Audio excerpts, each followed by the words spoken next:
Have you ever had a moment when your car radio suddenly stopped working after changing the battery or fixing something? It can be really frustrating, believe me.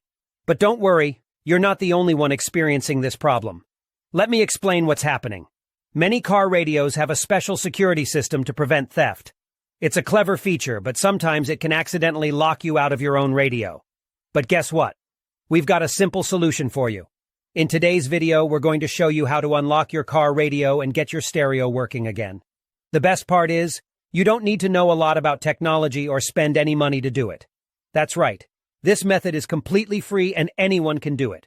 So let's get started and fix your car radio together. So the next step is to access the following website, where you can retrieve the unlock code for your car radio. You can retrieve your radio code for free through a simple procedure, but in order to get it, you need to find the VIN number of your car.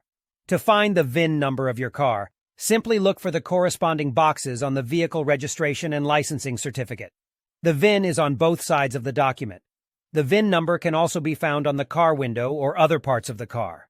Once you find the VIN number of your car, you only need to complete a simple form with the car model, VIN number, and a valid email address. You will receive the radio code via email. You will receive an email like this. Now you only need to enter the unlock code and your car radio will work again. I hope this video was helpful. Please don't forget to like and subscribe to my channel. See you in the next video.